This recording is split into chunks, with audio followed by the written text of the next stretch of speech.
ole hei tu in chu ka in sakhi han ti lan ve kan duwa ka channel te min lo thir sak thin tu te in zara hei in te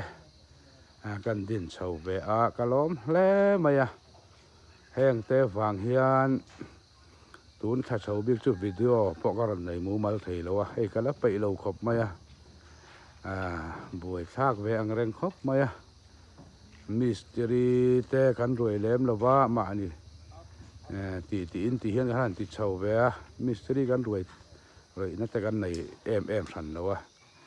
amaro chu hei le chan hi kan sa ve to a in zara ni ti kha kan sei du a kalom khop maya hei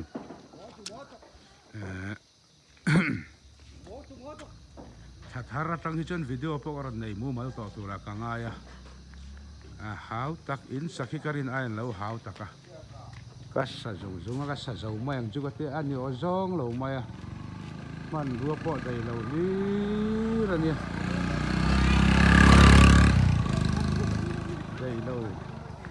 dai lo char kan ni ringot mai ni ati kha chong kan hop pur lo lei leng khopa ma se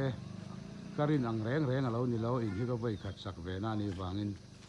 chon he hoi lam po dap kan manga he ta sin jok hi thum bo kai soi ani a chunga ta so hi bo ta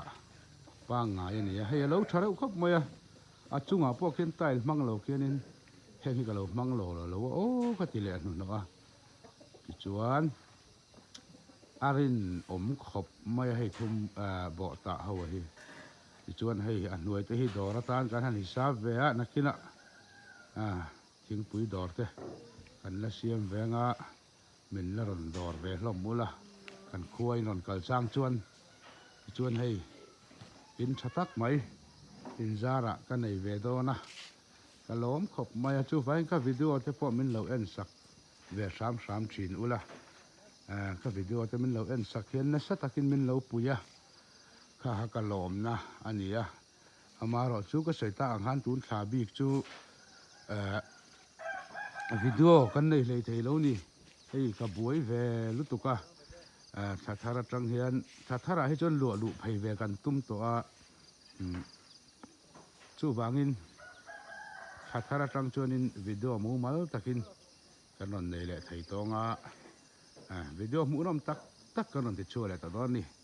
ti chon he tu jinga ka in sak te kalom ema kan ron cover ve ni a min lo el sak kan video te min lo hlut sak zel turin kan som chewa hei ba ki in nga na kan nei em bik lo bani ti kha kan sei tel zau tu ani hei kan lom ve khop mai in zar liao ni